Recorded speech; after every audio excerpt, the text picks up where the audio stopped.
Plusieurs de nos productions utilisent Inkscape.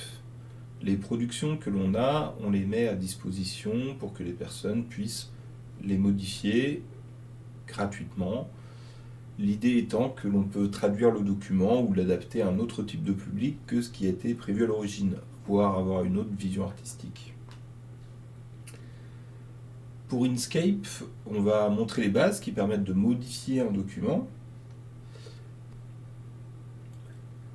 sachant que pour Inkscape, comme tous les autres logiciels, il ne faut pas hésiter à tester, ouvrir le logiciel et à tester des choses. Lorsque l'on se trompe, on peut toujours faire la touche CTRL-Z qui permet de revenir en arrière. Généralement, sur tous les logiciels, dans Édition, on peut voir quelque chose qui permet d'annuler la dernière action. C'est vraiment un des meilleurs moyens d'apprendre à utiliser un logiciel, c'est de tester et de revenir en arrière, annuler si on a fait quelque chose qui était inattendu. Tout d'abord, Inkscape, c'est quoi? Inkscape, c'est un logiciel de dessin vectoriel. Donc, un logiciel de dessin vectoriel, ça s'oppose à un logiciel de dessin bitmap. Je vais prendre l'exemple là d'un dessin bitmap. Si je zoome dessus, je vois qu'il y a un effet que l'on appelle l'effet escalier. Sur le vectoriel, on peut zoomer à l'infini. La droite reste toujours nickel. Il n'y a pas de déformation. Donc le dessin vectoriel va être particulièrement adapté pour avoir quelque chose vraiment de très propre, quelle que soit la taille de ce que l'on souhaite faire. Et on peut faire quelque chose vraiment sur une toute petite zone et l'agrandir par la suite. Le dessin restera très propre, contrairement au bitmap. Le vectoriel, donc ici on a une droite vectorielle, ça ressemble à cela. Ici j'ai une droite avec deux points, et si je clique sur le point intermédiaire, là on voit le fameux vecteur. Le vecteur, c'est une notion mathématique, je ne vais pas aller plus loin que ça, mais vous allez voir, c'est assez intuitif. Si je bouge comme cela les barres, on voit que la droite bouge. Si je diminue ou si j'augmente la taille du trait, on voit qu'il y a quelque chose qui bouge. Le vecteur, c'est un peu une direction que l'on donne. Donc là, on a la direction. Et une intensité. Plus c'est long, plus ça va aller loin, plus c'est court, moins ça va avoir d'incidence. Un peu lorsque on vise une poubelle avec une boulette de papier, qu'on la jette, on a mis une force au début, plus on va tirer fort, plus ça va aller loin, et la boulette va retomber, un peu comme ici, hein, de manière courbée. Et voilà, c'est ça un vecteur.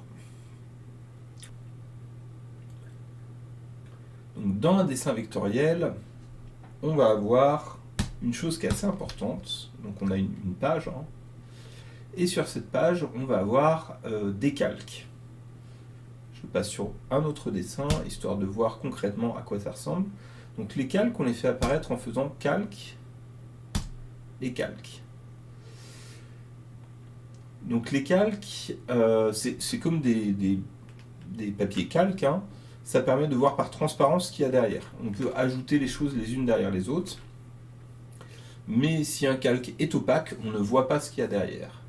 Ce qui fait que tout ce qui est en haut des calques, on va le voir en premier. Donc si on avait tout en haut un gros carré noir, on ne verrait rien puisqu'on ne verrait pas ce qu'il y a derrière. Les calques, on peut les bloquer pour ne pas pouvoir les modifier. Et on peut aussi les mettre en visible ou non. Donc, par exemple, là, si j'enlève le contenu, hop, on voit le calque contenu. Je peux enlever l'arrière-plan, etc. Ce qui me permet de faire des modifications. Les calques, c'est assez intuitif, hein, on peut en ajouter, en supprimer, comme on voit ici, on peut les déplacer, voilà. De manière générale, sur Inkscape, donc je reviens à l'autre dessin. De manière générale, on a tout au début cet élément-là, sur la gauche, la flèche. La flèche permet de sélectionner, de prendre un objet. On peut cliquer sur un objet, on peut le sélectionner, et on peut voir que si je clique une fois, j'ai certaines options ici. Si je clique 2 fois, j'en ai d'autres qui me permettent par exemple de tourner un objet. Et si je clique 2 fois rapidement, ça me permet d'éditer un objet, de rentrer à l'intérieur de l'objet. Une fois on sélectionne, une deuxième fois ça permet de tourner, et 2 fois rapidement, ça permet de rentrer dans l'objet dans ses fonctions propres. Ici donc nous avons la flèche, et après on a tout un tas d'éléments pour faire des traits, du texte, des formes, etc. Ce qui est important à savoir, c'est que si je sélectionne un objet, ici un carré, on va avoir dans la barre du haut un menu contextuel qui dépend de ce qui est fait. Donc là, si je clique sur un carré, on va avoir des options qui sont liées au carré. Si je clique sur le rond, on a des options liées au rond. Ici, là, sur les étoiles, le nombre de sommets, le rayon, etc. Voilà. On peut changer différentes choses. Donc le menu contextuel va vraiment nous permettre d'avoir des éléments qui dépendent de notre contexte. Et on remarque aussi que si on clique sur un objet et qu'on le sélectionne, comme on a vu tout à l'heure, on re-rentre dans le menu contextuel et ça nous permet de le modifier. Donc là, on a les éléments principaux, ce qui fait que sur un document, comme on a mis ici à disposition, si on voulait par exemple changer le texte, on clique 2 fois dessus, ça nous permet de modifier le texte.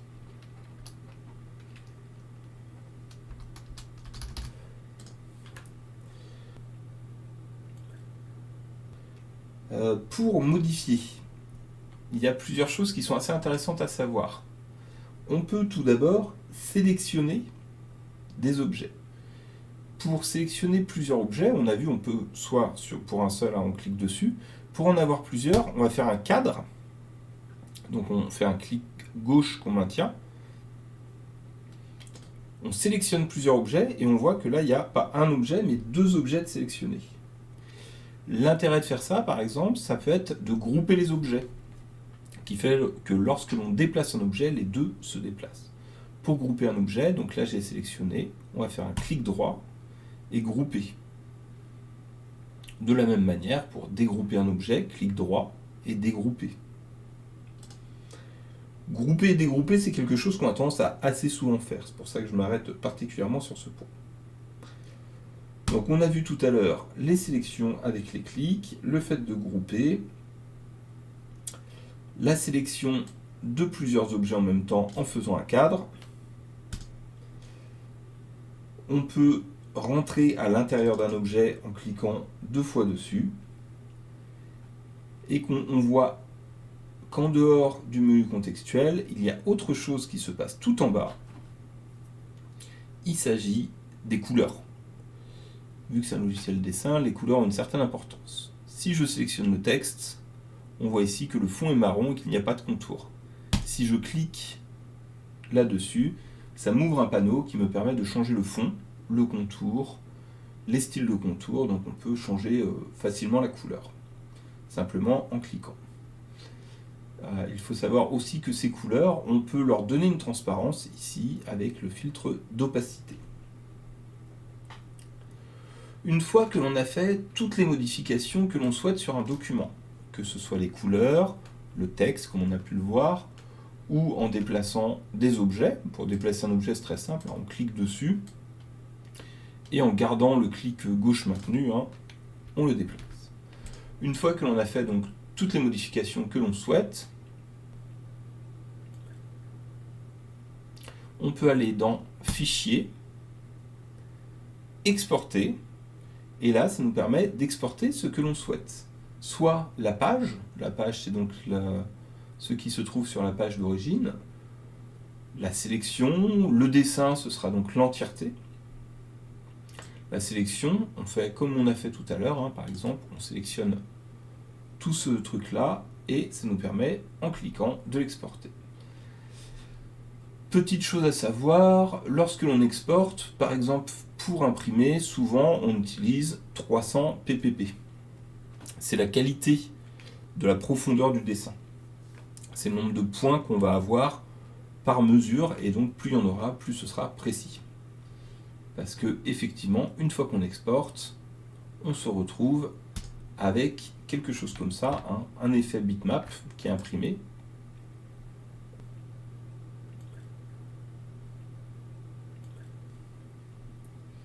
On peut aussi avoir du 120 ppp, qui est une mesure assez classique, qui va être une qualité correcte, mais plutôt une qualité qu'on va utiliser pour des dessins pour Internet. Plus il y a de ppp, mieux la qualité est, mais plus lourde est l'image. Donc il faut voilà, savoir varier entre la qualité et le poids de l'image. En espérant que cela éclaircit certaines chandelles. Bonne journée.